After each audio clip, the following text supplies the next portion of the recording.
The US has taken center stage in some high-profile vertical media mergers recently. Economists from both sides of the Atlantic have followed developments in the courts on the AT&T Time Warner deal. And in light of these developments, what path do you expect competition agencies in the US to follow regarding vertical mergers? Well, thanks, and I want to say this has been a fabulous conference. Economists, as you know, are a little nervous about predicting, particularly the future. But let me give you a sense for where I think this might lead. So, as I said yesterday, the U.S. antitrust agencies have become increasingly concerned about vertical mergers.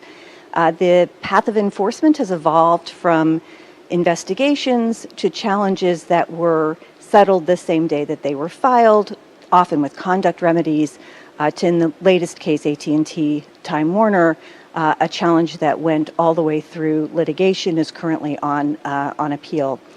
I would say, to understand where we think we might go with this, first to say just a few words about the district court opinion in the AT&T Time Warner case. And that is, while the judge held for the defendants and against the government, so did not uphold their challenge, I think that opinion is very likely to be cabined into a narrow area. And primarily because if you read the opinion, it's clear that the judge rejected both basic economic theory and case law that supported that kind of economic analysis. And I would say that falls into the categories, first, of failing to understand joint profit maximization by companies after a merger, and secondly, failing to understand bargaining theory or rejecting core elements of bargaining theory, which have been used in litigated mergers in the U.S., not in the vertical setting, but in a horizontal setting, for quite some time and have been accepted by courts.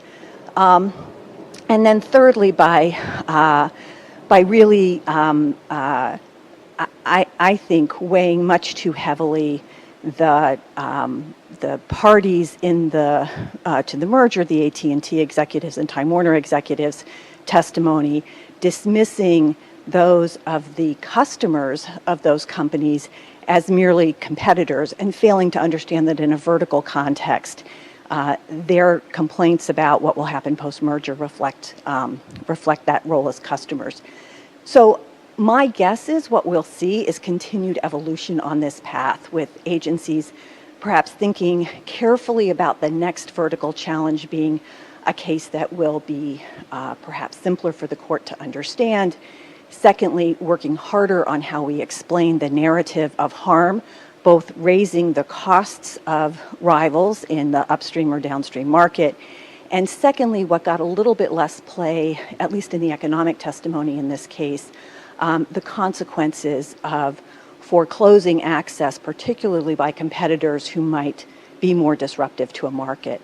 And my guess is we're going to see the agencies come back, work on making better case law in this setting, as they should.